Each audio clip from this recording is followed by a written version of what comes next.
on Tobago Update viewers. We are now being joined by Mr. Selwyn Bhajan, who is a senior life skills coach at the Harvard Medical School. And, a special good morning and welcome to you, first Thank of you. all. Thank you. Thank you very And much.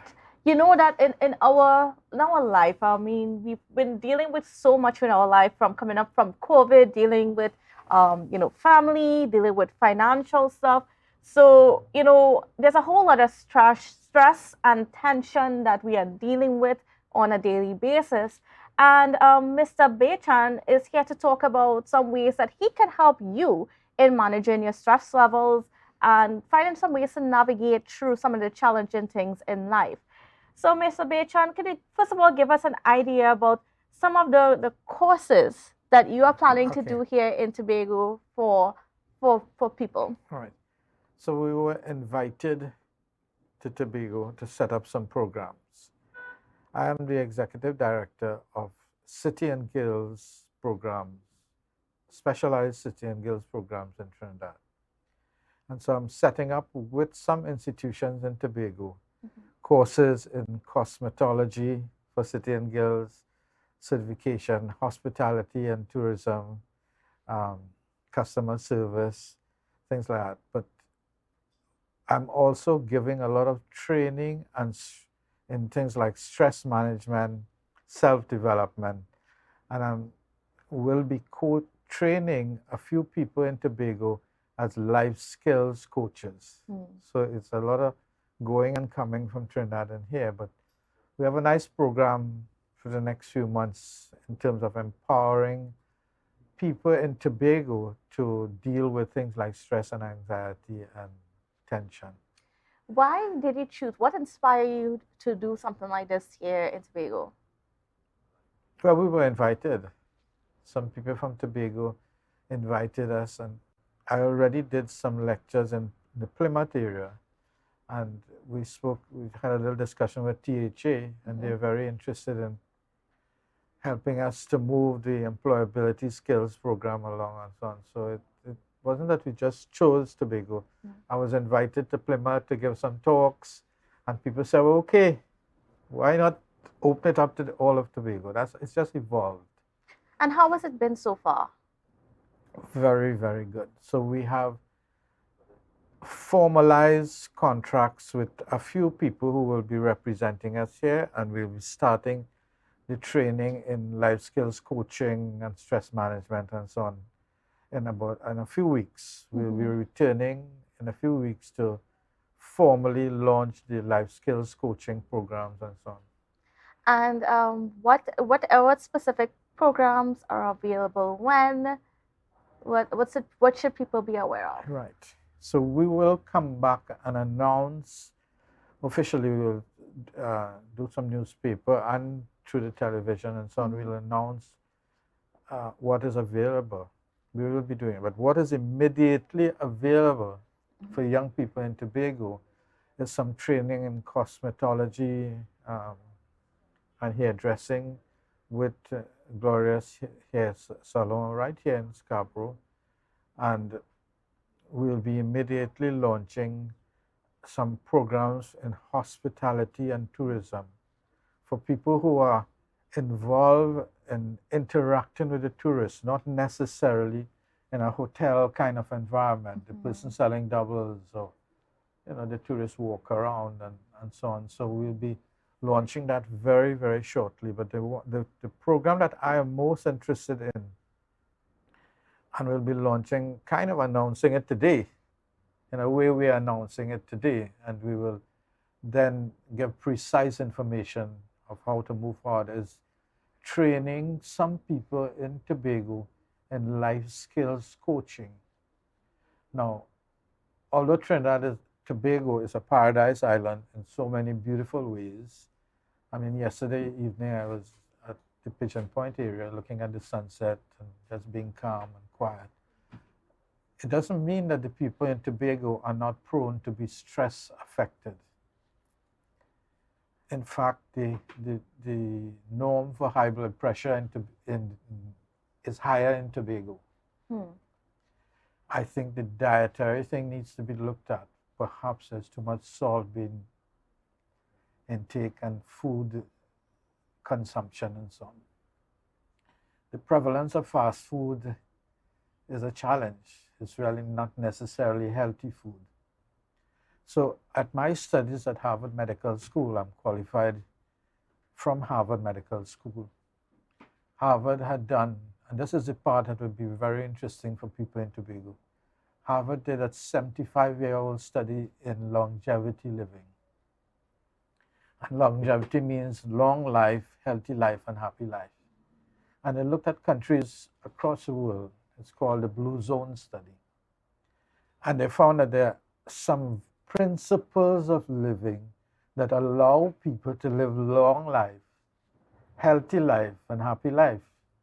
What is intriguing about these principles is that they don't cost money.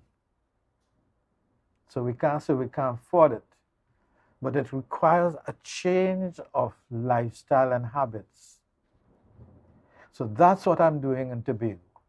So I'm setting up programs to train people in Tobago, to train Tobagonians to live the longevity living. So, like, what are some of those practical aspects of changing your lifestyle and your habits that would make you have a long and happy life? Right. So there are 15 principles. 15 principles. We know them, but we don't necessarily live them through. Because our education system tells us if you could learn something, you cram it, you could reproduce it, you pass it, you have a good result. So we know these things, but it's how to live it. And that's why I'm going to go to the 15 points for you. That's why we must train coaches to help people to change habits. So the biggest habit is that people must cultivate a time of silence and quietness in a disciplined way. Okay, so I am not coming on this from a religious point of view or anything like that. Harvard studies show that where there was longevity, the people had a culture of learning to be quiet, to have solitude, to have peace. We could say prayerfulness, we could say meditation, we could say yoga, whatever we want to say. People should choose to have a time of quietness. But we tend to be in the West busy being busy. We're real busy. And when we look at it and say, what are we busy about? In the end, we are busy about we're not taking care of self in the business. So one is a time of quietness and peace and solitude on an ongoing basis. Another one is diet and nutrition. And the way we eat. We do a lot of hustle eating. We eat and fast. We're busy now. We eat and fast. So there's a way to eat slowly so that you salivate the food. As you're eating, the saliva mixes with the food and produces some chemical changes in the food. But it's a type of food. They say cut down on the red meat. They say fish and so on fine, chicken and so on fine, but go to more plant-based diet, legumes, nuts, peas, fruits. They say hydration is crucial, but how you drink the thing. So it's not soft drink drinking. It's water. It's water or fresh juices. So we know these things. So let me go through a few others for you. We must be able to recognize when we are stressed out, recognize it and address it. And they tell us how to address it. Certain kinds of relaxation behaviors, certain kinds of... The biggest stressor is relationships. So they found that divorce is predictable up to 91%. I am amazed at that myself.